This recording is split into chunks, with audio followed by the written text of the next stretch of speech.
आप सुन रहे हैं किताब कहानी, जहां हम आपके लिए लाते हैं दुनिया की मशहूर और मुतासिर कुन किताबों की समरी, आसान और दिलचस्प अंदाज में। तो आइए शुरू करते हैं आज की समरी। इंट्रोडक्शन।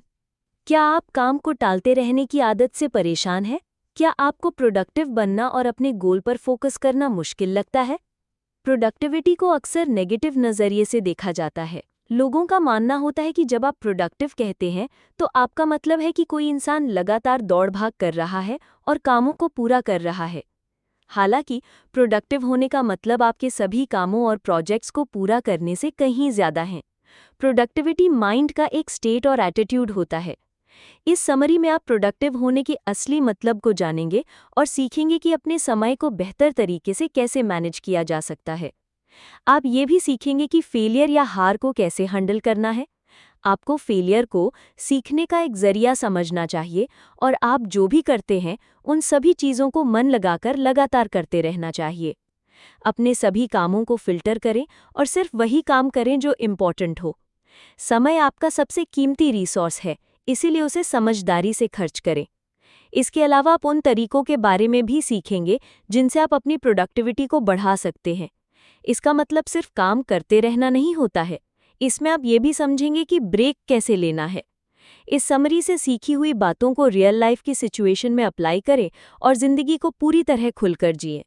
ये समरी आपकी सोच को मैं ये नहीं कर सकता से मैं इसे कैसे कर सकता हूँ में बदल देगी। प्रोडक्टिव कैसे बनना है, इस बारे में खुद से सवाल पूछना शुरू करें। सारी बेसिक चीज़ों को सीखना ही प्रोडक्टिविटी की तरफ पहला कदम है। What is productivity? कई लोगों को प्रोडक्टिविटी के नाम से ही डर लगता है, क्योंकि वो इसे मुश्किल काम समझते हैं। उन्हें लगता है कि प्रोडक्टिव होना नामुमकिन है, क्योंकि वो हमेशा आखिर में हारते हुए दिखते हैं। ये सच भी है, कई लोग काम को टालते रहते हैं और पहले से भी ज़्यादा अनप्रोडक्टिव बन जाते हैं। हालांकि इसका प्रोडक्टिविटी से कोई लेना देना नहीं है और सब कुछ आपके काम करने के तरीके से जुड़ा हुआ है। प्रोडक्टिविटी एक स्लो और सीधा प्रोसेस है। इसे मास्टर करने से पहले चलिए इसे समझते हैं। प्रोडक्टिविटी का मतलब है प्रोग्रेस करना। इसका मतलब है गोल सेट करना और फिर उसकी तरफ स्टेप बाय स्टेप काम करना। प्रोडक्टिव होने के लिए ज़रूरी नहीं है कि आप अपने गोल को पूरा करें या वहां तक पहुंचना ज़रूरी नहीं है। आपको सिर्फ समय के साथ आगे बढ़ते रहना होता है। प्रोडक्टिविटी काम करने के आर्ट पर ध्यान देती है, ना कि गोल को पूरा करने पर। प्रोडक्टिव होने को अक्सर एफिशिएंट तरीके से काम कर पाना समझ लिया जाता है। लोगों का मानना होता है कि प्रोडक्टिव होना और बेहतर तरीके से काम कर पाना एक ही चीज़ है। लेकिन काम को बेहतर तरीके से कर पाना प्रोडक्टिव होने का सिर्फ एक हिस्सा है। प्रोडक्टिव बनने के लिए आपको दो चीज़ों को मास्टर करना होगा। पहला है काम को एफिशिएंट या बेहतर तरीके से करना और दूसरा है क्रिएटिव बनना। क्रिएटिविटी और एफिशिएंसी को मिलाकर प्रोडक्टिविटी बनती है। आप जितने ज़्यादा क्रिएटिव होंगे और जितने अच्छे से काम करेंगे, आप उतने ही ज़्यादा प्रोडक्टिव बन पाएंगे। क्रिएटिविटी का मतलब आर्टिस्ट्स जैसे क्रिएटिव होते हैं वो नहीं होता है। हालांकि आर्टिस्ट्स क्रिएटिविटी का इस्तेमाल करते हैं, पर ये वो क्रिएटिविटी नहीं है जो हमें चाहिए। प्रोडक्टिविटी में क्रिएटिविटी का मतलब है अपनी प्रॉब्लम के बारे में सवाल जवाब कर पाना।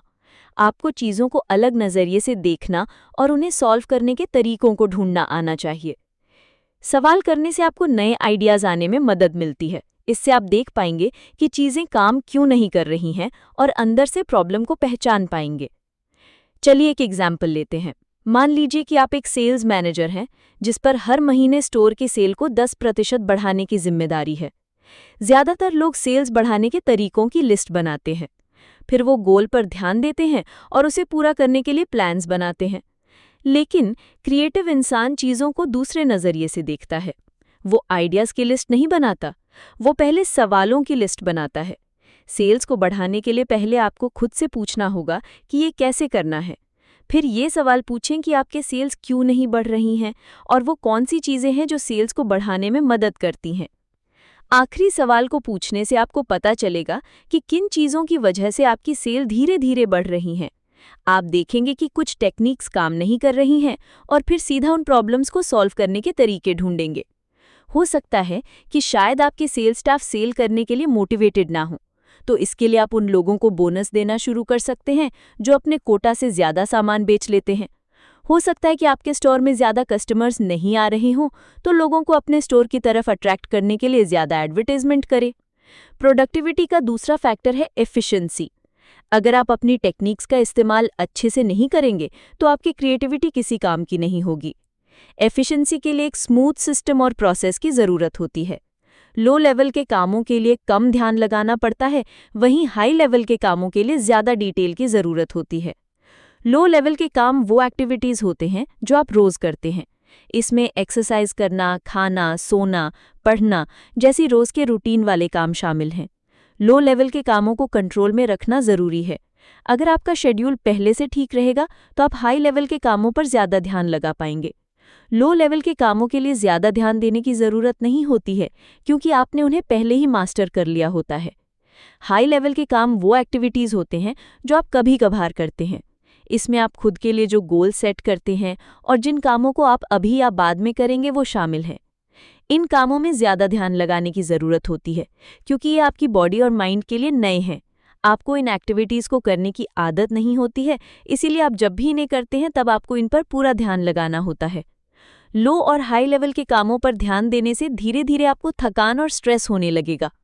आप हर छोटी चीज़ के बारे में स्ट्रेस नहीं ले सकते, इसीलिए आपको उन चीज़ों को नज़रअंदाज करना होगा जो कम मायने रखती हैं। लो लेवल की एक्टिविटीज़ वो चीज़ें होती हैं जो ज़रूरी नहीं है कि आपके गोल्स पर असर करे, पर ये आपकी रोज़ की ज़िंदगी पर असर कर सकती है। बेवजह के स्ट्रेस और परेशानी से बचने के लिए इन्हें करने में प्रोडक्टिव बनना ज़रूरी है। अगर आप अपनी प्रोडक्टिविटी को लगातार बनाए रखते हैं, तो ये 1000 गुना बढ़ जाएगी। आपको हमेशा बहुत ज़्यादा प्रोडक्टिव बनने की ज़रूरत नहीं है, लेकिन आपको इसे लगातार करते रहना होगा। याद रखें कि कंसिस्टेंटली 5% की प्रोग्रेस कभी कभार होने वाले 40% की प्रोग्रेस से बेहतर होता है। आपको बड़े बड़े स्टेप्स लेने की ज़रूरत नहीं है, आपको सिर्फ हर रोज़ प्रोग्रेस करने की ज़रूरत है। प्रोडक्टिव टाइम मैनेजमेंट उन ज़रूरी स्किल्स में से एक है जो आपको प्रोडक्टिव बनने के लिए सीखनी होगी। अगर आप अपने समय को ऑर्गेनाइज नहीं करेंगे और समय के पाबंद नहीं रहेंगे, तो आप प्रेशर की सिचुएशन में काम नहीं कर पाएंगे। लेकिन ज़्यादातर लोग टाइम मैनेजमेंट को गलत समझ लेते हैं। वे अक्सर टू डू लिस्ट बनाते हैं और ड्यू डेट के हिसाब से ज़रूरी काम की लिस्ट बनाते हैं। इनमें से कोई भी आपकी प्रोडक्टिविटी को बढ़ाने में मदद नहीं करता है। लिस्ट और डेडलाइन बनाने से आपको काम करने के लिए मोटिवेशन नहीं मिलेगा। इसका आपके माइंडसेट पर उल्टा असर पड़ता है। काम को पूरे करने के आसान तरीके भी होते हैं और आगे हम उनके बारे में बात भी करेंगे। पहले चलिए टू डू लिस्ट के नुकसान के बारे में जानते हैं। कई लोग खुद को मोटिवेट करने के लिए टू डू लिस्ट बनाते हैं। उनका मानना होता है कि अगर वे एक बार अपने सभी कामों को पेपर पर लिखा हुआ देख लेंगे, तो उन्हें उन कामों को पूरा करने के लिए बढ़ावा मिलेगा। हालांकि टू डू के बारे में बात यह है कि वो अभी कामों को पूरा करने का स्ट्रेस दे देते हैं। टू डू लिस्ट आपको फ्यूचर के बजाय पास्ट पर ध्यान देने पर मजबूर करते हैं। आप जिन कामों को पूरा कर लेते हैं, उन्हें लिस्ट में से काट देते हैं और फिर नए कामों को जोड़ते जाते हैं। ये आपके पूरे दिन के प्रोग्रेस पर ध्यान नहीं देता है। आपको हमेशा लगता है कि आपके पास करने के लिए बहुत से काम हैं, क्योंकि आप लिस्ट में और नए कामों को जोड़ते जाते हैं। टू डू लिस्ट के बारे में दूसरी बात यह है कि इसकी वजह से आपका फोकस कम हो जाता है। आप अपने टू डू लिस्ट में अलग अलग चीज़ों को लिखते हैं, इसलिए आप इस बात पर ध्यान नहीं दे पाते कि कौन सा काम ज़्यादा ज़रूरी है। प्रोडक्टिव बनने के लिए ज़रूरी है कि आप अपना फोकस कम से कम चीज़ों पर लगाए रखें। ज़्यादातर लोग सोचते हैं कि प्रोडक्टिव होने का मतलब है हर समय बिजी रहना, पर यह सच नहीं है। प्रोडक्टिविटी का मतलब ज़्यादा काम करना नहीं है। इसका मतलब है कि आप अपने कामों को कैसे हैंडल करते हैं। आप जितनी जिम्मेदारियों को संभाल सकते हैं, उससे ज़्यादा जिम्मेदारी न लें। अगर आप बहुत सारी जिम्मेदारी ले लेंगे तो आप प्रोडक्टिव नहीं बन पाएंगे। ऐसा करने से धीरे धीरे आप थकान का शिकार होने लगेंगे। 5 आसान स्टेप्स की मदद से आप टाइम को प्रोडक्टिव तरीके से मैनेज कर सकते हैं। पहला, आपको सिर्फ 5 काम की एक छोटी सी लिस्ट बनानी है। अपने प्रायोरिटी के हिसाब से लिस्ट ना बनाएं। आपके माइंड में जो 5 चीज़ें पहले आती हैं, उन्हें ही लिस्ट में लिखें। इसके बाद हर एक काम को ऑर्डर में करें। ज़रूरी नहीं है कि आप किसी काम को तुरंत ख़त्म करें। आप जितनी देर चाहें उतनी देर उस पर काम कर सकते हैं और फिर दूसरे काम की तरफ बढ़ सकते हैं। तीसरा, जिस काम को आप पूरा कर लें उसे लिस्ट में से काट दें। आपको उन्हें लिस्ट में रखने की ज़रूरत नहीं है। अपने मोटिवेशन को बढ़ाने के लिए उन्हें हटा दें। अगर आप किसी प्रोजेक्ट पर काम करना शुरू कर देते हैं, तो उसे लिस्ट में से काट दें और लिस्ट में आखिर में लिखें कि उसे कैसे पूरा करना है। इस तरह से आप अपने प्रोग्रेस को देख पाएंगे और अपने लिस्ट को भी छोटा रख पाएंगे। चौथा, तब तक ऐसा करते रहें जब तक आपकी लिस्ट में सिर्फ 2 काम बचे हों। अपनी लिस्ट में और नए कामों को जोड़ने से पहले आपको अच्छी खासी प्रोग्रेस करनी होगी। इस तरह से आपको काम का बोझ या निराशा महसूस नहीं होगी। आखिर में लिस्ट में 3 नए काम ऐड करें और फिर से सभी स्टेप्स को रिपीट करें। ऐसा करने से आप खुद पर काम का प्रेशर डाले बिना ही ज़्यादा काम पूरा कर पाएंगे। आपको रोज़ नई लिस्ट बनानी चाहिए और जहां से आपने कल छोड़ा था वहीं से शुरुआत करनी चाहिए। प्रोडक्टिव बनने के लिए आपको अपनी लिस्ट को पूरा करने की ज़रूरत नहीं है। आप बचे हुए काम को अगले दिन नई लिस्ट में डाल सकते हैं। ऐसा करना एक नए दिन और आपकी प्रोडक्टिविटी की नई शुरुआत को दिखाता है। आपको पास्ट या फ्यूचर की एक्टिविटीज़ पर ध्यान नहीं देना चाहिए। सिर्फ उतना ही करें जितना आप आज हैंडल कर सकते हैं। दूसरी लिस्ट बनाने के लिए इसलिए मना किया जाता है क्योंकि ये अक्सर लोगों को निराश और स्ट्रेस महसूस करवाता है। अगर आपको चिंता रहती है कि आप किसी काम को भूल जाएंगे, तो आप उसके लिए अलार्म लगा सकते हैं और उसे अपनी लिस्ट में शामिल कर सकते हैं। फेलियर या हार एक ऐसी चीज है जिसके बारे में आपको शर्मिंदा होना चाहिए और हमेशा इससे बचने की कोशिश करना चाहिए। लेकिन प्रोडक्टिव लोग फेलियर से डरते नहीं हैं। ऐसा इसलिए क्योंकि वे फेलियर और उसके साथ आने वाले लेसन की कीमत को जानते हैं। फेलियर जिंदगी का एक नॉर्मल हिस्सा है। ये सभी का दोस्त होता है, लेकिन ये अच्छा दोस्त है या बुरा, ये तय करना आपके हाथ में है। हम सभी के पास उस तरह के दोस्त होते हैं जो हमारे अंदर की अच्छाई को बाहर ले आते हैं या फिर जो हमें नेगेटिव रास्ते की तरफ ले जाते हैं। फेलियर भी आपके साथ ऐसा ही करता है। ये आपको सक्सेस की ओर ले जा सकता है या आपको लंबे टॉक्सिक रास्ते पर धकेल सकता है। फेल होने पर आप उसे कैसे ट्रीट करते हैं, ये डिसाइड करता है कि वो आपको किस रास्ते पर ले जाएगा। फेलियर आपके लिए अच्छा या बुरा कैसे हो सकता है, इसे बेहतर तरीके से समझने के लिए चलिए इन एग्जाम्पल्स को देखते हैं।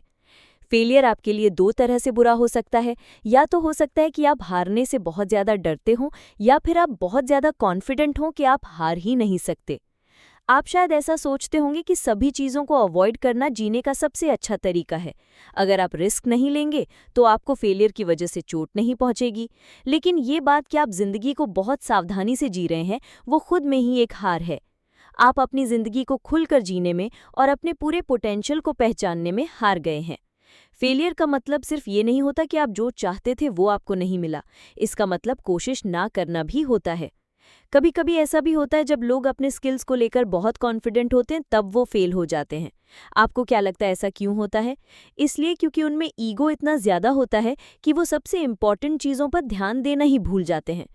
कई बार हार उन छोटी छोटी गलतियों की वजह से होती है जिन्हें अवॉइड किया जा सकता था। कुछ लोग इतने ज़्यादा एक्साइटेड और कॉन्फिडेंट हो जाते हैं कि अपने बेसिक कामों को करना भूल जाते हैं। फेलियर 2 तरह से आपके लिए अच्छी हो सकती है। असली दुनिया में फेलियर को कमजोरी की तरह नहीं देखा जाता है, इसे सक्सेस के पहले आने वाली चीज की तरह देखा जाता है। ऐसा हम्बल माइंडसेट आपके लिए ऊंचाई तक जाने का रास्ता बन सकता है। अगर आप फेलियर को एक पॉसिबिलिटी या एक फैक्ट की तरह देखेंगे तो आप कभी गलत नहीं होंगे। फेलियर को एक पॉसिबिलिटी की तरह देखने से आपको हम्बल और शांत बने रहने में मदद मिलती है। आपको पता होता है कि आप कभी भी हार सकते हैं, तो आप चीज़ों को 2 बार चेक करते हैं और अच्छे से तैयारी करते हैं। जैसा कि पहले बताया गया है, कई लोग छोटी छोटी गलतियों की वजह से फेल हो जाते हैं। अगर आप फेलियर की पॉसिबिलिटी को ध्यान में रखकर चलते हैं तो आप उस रिस्क को ख़त्म कर देते हैं और खुद को उन स्किल्स और नॉलेज के साथ तैयार कर लेते हैं जिनकी आपको ज़रूरत है। आखिर में आप फ्यूचर में किसी भी चैलेंज का सामना करने के लिए तैयार हो जाते हैं। फेलियर को एक फैक्ट की तरह देखने का मतलब है अपने एक्सपीरियंस से सीखना। जैसा कि कहा जाता है, एक्सपीरियंस सबसे अच्छा टीचर होता है। फेलियर कोई ऐसी चीज़ नहीं है जिसके बारे में आपको शर्मिंदा होना चाहिए या जिससे आपको डरना चाहिए। इसे एक लेसन या बढ़ावा देने वाली चीज़ की तरह देखें। सभी हारते हैं पर हर कोई अपनी गलती से सीखता नहीं है। उन चंद लोगों जैसे बने जो हारते तो हैं पर उससे सीखते भी हैं और फिर दोबारा कोशिश भी करते हैं। वो लोग सक्सेसफुल होते हैं जो कई बार हारते हैं लेकिन कभी हार नहीं मानते। उनकी कहानियां सभी को इंस्पायर करती हैं क्योंकि वो मुश्किलों का सामना करके उभरे हैं और आखिरकार उन्होंने कामयाबी का मुकाम हासिल कर लिया होता है। उनमें से एक बने और हारने से ना डरें।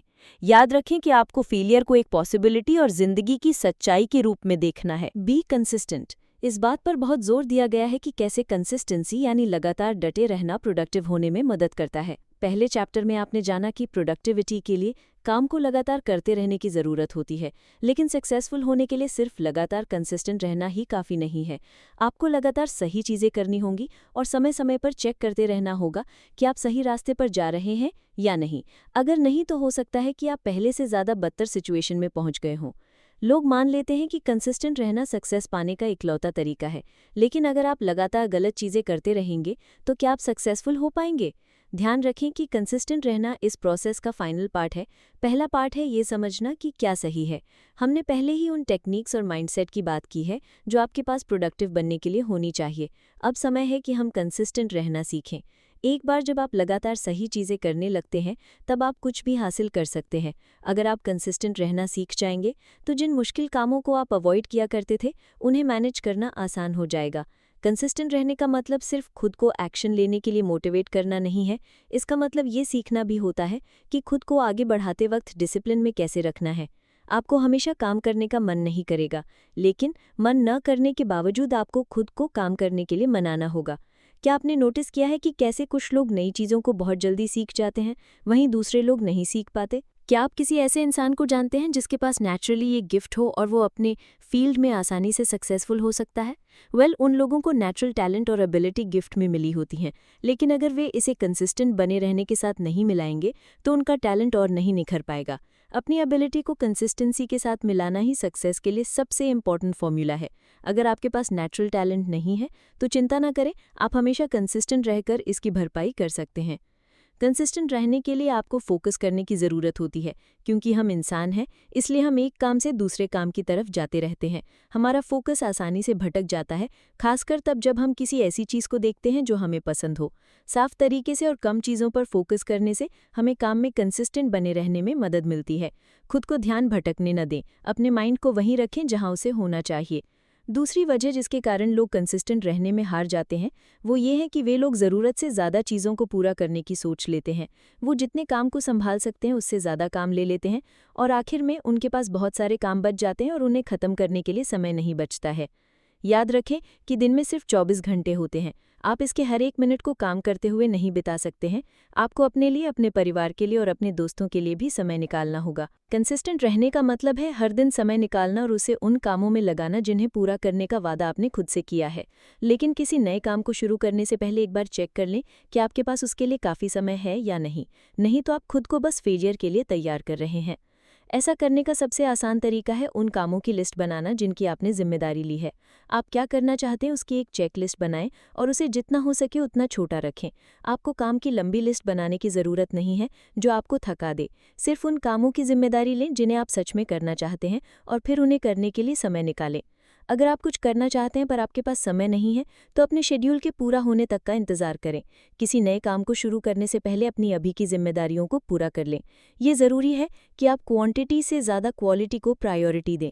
एक बार में बहुत सारे काम पूरा करने का गोल न रखें, इसके बजाय काम को अच्छे से करने का गोल रखें जो धीरे धीरे और भी ज़्यादा कामों को करने में आपकी मदद करेगा। The work only you can do. जब आप किसी जॉब के लिए अप्लाई करते हैं तब सबसे कॉमन सवाल जो इंटरव्यू में पूछा जाता है वो ये है कि वो क्या है जो आपको दूसरों से अलग बनाता है। ये सवाल आपके स्किल्स, नॉलेज और बैकग्राउंड को जानने के लिए नहीं किया जाता है, बल्कि कंपनी ये जानना चाहती है कि जो काम आप करेंगे वो काम दूसरे कर सकते हैं या सिर्फ आप ही कर सकते हैं। हम सभी के पास दूसरों से अलग स्किल्स और एक्सपीरियंस होते हैं, लेकिन कुछ काम ऐसे होते हैं जिन्हें बार बार रिपीट करना होता है और वो रूटीन का हिस्सा होते हैं। ये वो काम है जिन्हें कोई भी कर सकता है। प्रोडक्टिव बनने का एक तरीका है उन कामों पर ध्यान देना जिन्हें सिर्फ आप कर सकते हैं। अगर आप ऐसे माइंडसेट में खुद को ढाल लेते हैं तो आप प्रोडक्टिव होने के सबसे ऊंचे लेवल तक भी पहुंच सकते हैं। चलिए एक एग्जाम्पल से इसे समझते हैं। सुज़ैन एक एंटरप्रेन्योर है। उसने हाल ही में रियल एस्टेट मार्केट में बिजनेस शुरू किया है। सुज़ैन घर बेचती है और लोगों को उनके सपनों का घर ढूंढने में मदद करती है। वो अपना ज़्यादातर समय लोगों से मिलने जुलने में और उन्हें अच्छे घर दिखाने में बिताती है। सुज़ैन ने अपनी एजेंसी को बढ़ाने में मदद के लिए 2 और एजेंट्स को हायर किया। वे तीनों ही रियल एस्टेट एजेंट्स थे, लेकिन सुज़ैन अपनी एजेंसी की मालिक और CEO भी थी। रियल एस्टेट के काम के अलावा उसे एडमिनिस्ट्रेशन और स्ट्रैटेजी बनाने का काम भी देखना होता था। जब मार्केट बिजी होता था तब सुज़ैन अपने बिजनेस को बढ़ाने के बजाय ज़्यादा घर बेचने पर फोकस करती थी। जिन कामों को सिर्फ आप कर सकते हैं उन्हें बेहतर तरीके से समझना आपको फ्यूचर में अच्छे फैसले लेने में मदद करता है। अपने समय का बेस्ट इस्तेमाल करने के लिए दूसरों से मदद लेना अच्छा ऑप्शन है। दूसरों से मदद लेने से डरिए मत। अगर वे क्वालिफाइड यानी पढ़े लिखे और जानकार हैं तो खुद हर काम करने में समय बर्बाद ना करें। उन कामों को पहचानने के बाद जिन्हें सिर्फ आप कर सकते हैं, आपको उन चीज़ों को अच्छे से समय देना है। याद रखें कि उन कामों को सिर्फ आप ही कर सकते हैं। अगर आप उसमें एक्सपर्ट बनने पर फोकस करेंगे तो आप इम्प्रूव कर सकते हैं और ज़्यादा पैसा कमा सकते हैं। सक्सेसफुल लोग दूसरों से फीडबैक लिए बिना वहां नहीं पहुंच पाते जहां वे आज हैं। फीडबैक लेना सक्सेस का एक इम्पॉर्टेंट हिस्सा है। आपको दूसरों की राय को सुनना सीखना होगा और उन्हें अपनी ज़िंदगी में अप्लाई करना होगा। फीडबैक से आपको अपना प्रोग्रेस देखने में और कहाँ इम्प्रूवमेंट की ज़रूरत है ये जानने में मदद मिलती है। ये आपको सच्चाई से रूबरू करवाने का भी काम करता है। सारे फीडबैक अच्छे नहीं होते हैं, पर आपको उन्हें सही तरीके से एक्सेप्ट करना सीखना होगा। फीडबैक दो तरह के होते हैं। पहला है पॉजिटिव टाइप, जो आपको आगे बढ़ने के लिए बढ़ावा देता है। दूसरा है नेगेटिव टाइप, जो आपको डीमोटिवेट यानी निराश करता है और ऐसा महसूस करवाता है जैसे आप सक्सेस से बहुत दूर हैं। प्रोडक्टिविटी के लिए दोनों तरह के फीडबैक ज़रूरी हैं। अगर आप इसे अलग नज़रिए से देखें तो नेगेटिव फीडबैक भी बुरे नहीं होते हैं। बुरे कमेंट पर ध्यान देने के बजाय उसका इस्तेमाल इम्प्रूव करने के लिए इंस्पिरेशन की तरह काम करता है।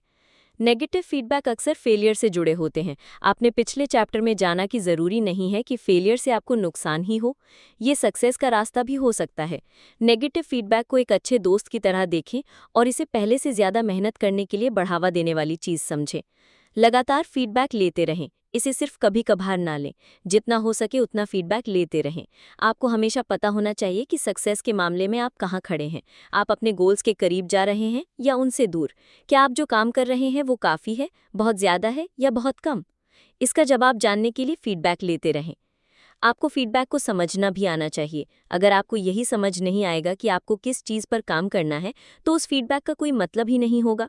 फीडबैक लें और सिर्फ उस दिशा में फोकस करें जहां आप जाना चाहते हैं। आपके गोल्स आपकी सबसे पहली प्रायोरिटी होनी चाहिए। आखिर में एक्शन ले। फीडबैक और डायरेक्शन किसी काम के नहीं होंगे अगर आप एक्शन और सॉल्यूशन से उनका रिस्पॉन्स देने में हार जाएंगे। फीडबैक लेने का मेन मकसद है आपको आपके फ्यूचर के एक्शन के लिए फैसले लेने में मदद करना।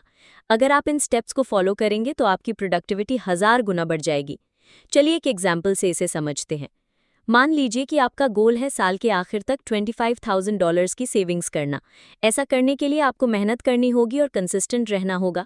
इसके लिए आप रोज़ फाइनेंशियल ट्रैकिंग शीट का इस्तेमाल करके अपने पैसों का हिसाब रखते हैं। आप नोटिस करते हैं कि अगर आप अपने महीने के खर्च में $2000 कम खर्च करेंगे तो आप आसानी से अपने टारगेट को पूरा कर लेंगे। फाइनेंशियल ट्रैकिंग शीट आपके फीडबैक का सोर्स है। ये आपको बताता है कि आप अपनी सेविंग्स के मामले में अभी कहाँ पर हैं। आप ट्रैकिंग शीट को एनालाइज करके इनपुट को समझते हैं और देखते हैं कि आप साल के खत्म होने से पहले ही अपने गोल तक आसानी से पहुँच सकते हैं। ये आपको क्या करना चाहिए उसके लिए गाइड करता है। आखिरी स्टेप है एक्शन लेना। आपको जो इन्फॉर्मेशन मिली है उसका इस्तेमाल कर उसे अपनी ज़िंदगी में अप्लाई करें। अब आपको पता है कि कुछ चीज़ों में बचत करके आप अपने गोल को पूरा कर सकते हैं। उन चीज़ों की लिस्ट बनाएं जिन्हें आप अपने रोज़ के खर्चों को कम करने के लिए छोड़ सकते हैं। सिंपल जिंदगी जिएं और सोच समझकर खरीदारी करें। आपका गोल आपकी सबसे टॉप प्रायोरिटी होनी चाहिए। प्रोडक्टिव होना तभी काम करेगा जब आप अपने गोल के लिए कमिटेड रहेंगे। फीडबैक लें और अपने रोज़ के रूटीन को अपने हिसाब से बदलते रहें। ज़रूरी नहीं है कि ये हमेशा सबके लिए एक जैसा ही रहना चाहिए, इसलिए अपनी सिचुएशन के हिसाब से इसे बदलते रहें। Take breaks and naps. Break लेना और आराम करना प्रोडक्टिविटी के वो हिस्से हैं जिन्हें अक्सर नज़रअंदाज किया जाता है। कई लोग इस पर भरोसा नहीं करते हैं, पर अपने आप को लिमिट खत्म होने तक आगे बढ़ने के लिए धकेलते रहने से ज़्यादा ज़रूरी है ब्रेक लेना। अच्छे से काम करने के लिए ब्रेक लेना और आराम करना ज़रूरी है, खासकर तब जब आप एक ही चीज़ को रोज़ करते हैं।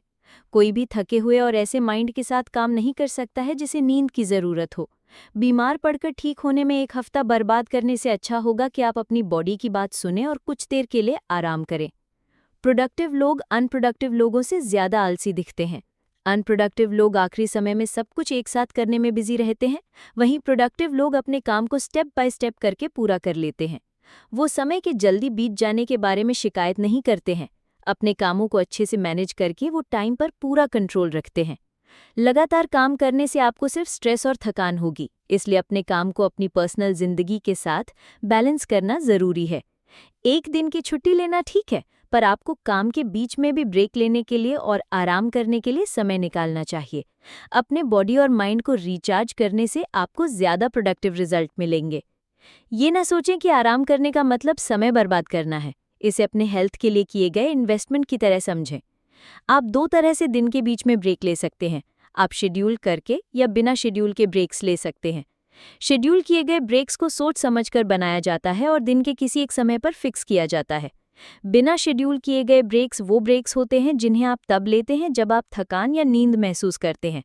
आप चुन सकते हैं कि आपको कौन सा ब्रेक लेना है या दोनों ही ले सकते हैं, यह आपकी चॉइस है।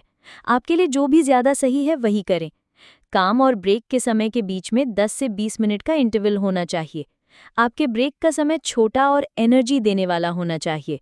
आपका गोल अपनी एनर्जी को बढ़ाना है, ना कि उसे कम करना। आराम करने में बहुत ज़्यादा समय खर्च करने से हो सकता है कि आपका माइंड काम करना बंद कर दे और उसका ध्यान भटक जाए। अपने गोल से माइंड को भटकाए बिना आराम करने के लिए 10 से 20 मिनट का टाइम काफ़ी है। दूसरी आदत जो आपको अपनानी चाहिए वो है हर दिन एक ही समय पर काम करना बंद कर देना। यहाँ ज़रूरी बात यह है कि जब घड़ी आपके फिक्स किए हुए टाइम पर पहुँचे तब आपको लगना चाहिए कि अब काम करना बंद कर देना चाहिए।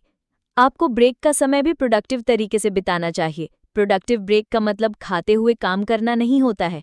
आपको पूरी तरह से रिलैक्स और आराम करना है।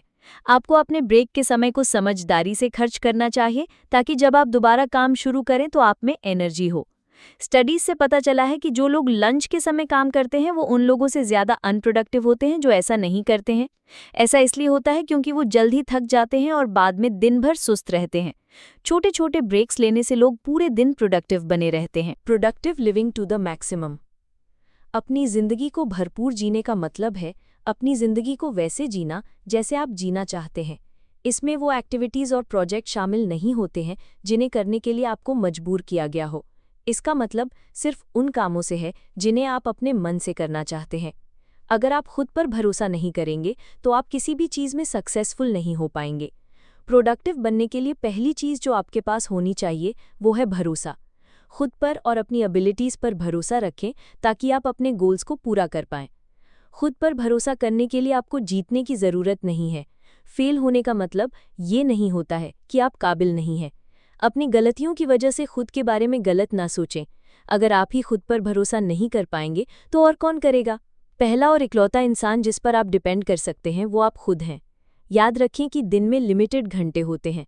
हम अपने समय में से 8 घंटे सोने में लगा देते हैं तो हमारे पास प्रोडक्टिव रहने के लिए 16 घंटे बचते हैं।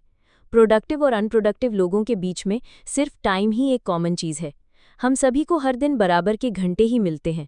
बात बस इतनी सी है कि प्रोडक्टिव लोग जानते हैं कि उन्हें अपने टाइम का इस्तेमाल कैसे करना है। प्रोडक्टिव तरीके से जीने का पहला स्टेप है ये जानना कि आप अपनी ज़िंदगी से सच में क्या करना चाहते हैं। आपका काम और आपके पर्सनल गोल्स साथ में किसी एक मंजिल तक जाने चाहिए। आप अगले 5 साल में कहाँ पहुँचना चाहते हैं? जब आप अपने आप को फ्यूचर में देखते हैं तो आपको क्या दिखता है? लॉन्ग टर्म और शॉर्ट टर्म दोनों ही तरह के गोल्स होना ज़रूरी है। प्रोडक्टिव बनिए और आप जो बनना चाहते हैं उसके लिए काम कीजिए। समय निकालिए और इसके हिसाब से अपना शेड्यूल बनाइए। अपने सपनों को पूरा करने के लिए आपको मोटिवेटेड और डिसिप्लिन रहना होगा। कंसिस्टेंट रहें और अपने डेली और लॉन्ग टर्म प्लान्स के हिसाब से काम करते रहें। आप तुरंत वहां नहीं पहुंचेंगे, लेकिन देर सवेर ज़रूर पहुंच जाएंगे। याद रखें कि टू डू लिस्ट आपकी प्रोडक्टिविटी को बढ़ाने में मदद नहीं करती है। अपने समय को अच्छे से मैनेज करने के लिए आपको 5 स्टेप वाले रूल को फॉलो करना चाहिए। ये टेक्निक आपको ज़्यादा प्रोडक्टिव बनने और जो चीज़ें आपको करना पसंद है उन्हें जानने में मदद करेगा। दिन के आखिर में आपके पास उन सभी कामों की लिस्ट होगी जो आपने पूरे कर लिए होंगे। जब आप उस लिस्ट को पढ़ेंगे तो आप देख पाएंगे कि कौन सा काम आपको छोड़ देना चाहिए था और किन कामों को करना आपको बिल्कुल भी पसंद नहीं आया। जो भी काम आपको पसंद नहीं है उनके लिए आप एक नो लिस्ट बना सकते हैं। प्रोडक्टिव तरीके से जीने का मतलब है अपने समय को बेकार चीज़ों पर बर्बाद न करना। नो लिस्ट इन फालतू के कामों से बचने में आपकी मदद करेगा और आपके समय को उन चीज़ों में लगाएगा जो मायने रखते हैं। कंक्लूजन। सबसे पहले आपने प्रोडक्टिविटी के बेसिक्स के बारे में जाना। प्रोडक्टिव बनने के लिए आपको क्रिएटिव और एफिशिएंट बनना होगा। आपको अपने गोल्स के बारे में सवाल पूछना होगा और उन्हें हासिल करने में मदद करने के लिए सिस्टम बनाना होगा। दूसरा, आपको पता चला कि प्रोडक्टिव एटीट्यूड कैसे रखना है। जब बात प्रोडक्टिव होने की आती है तब जिंदगी में आपका एटीट्यूड कैसा है ये बात बहुत मायने रखती है। आपको फेलियर को एक दोस्त की तरह देखना है और आप जो भी करते हैं उसमें कंसिस्टेंट रहना है। तीसरा, आपने प्रोडक्टिव कामों को कैसे चुनना है इस बारे में जाना। समय आपका सबसे इम्पॉर्टेंट एसेट है। इसे उन चीज़ों पर बर्बाद ना करें जिसे दूसरे लोग भी कर सकते हों। उन कामों को प्रायोरिटी दें जिन्हें सिर्फ आप कर सकते हैं और बाकी के कामों के लिए दूसरों से मदद लें। चौथा, आपने आराम करने की पावर के बारे में जाना। दिन के दौरान ब्रेक लेना और आराम करना न भूलें।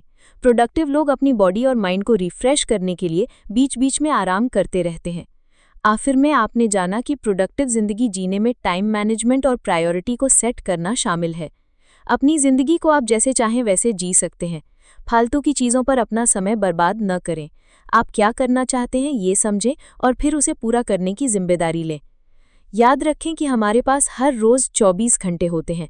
आपकी सक्सेस, दौलत और खुशी इस बात पर डिपेंड करती है कि आप अपने समय को कैसे खर्च करते हैं।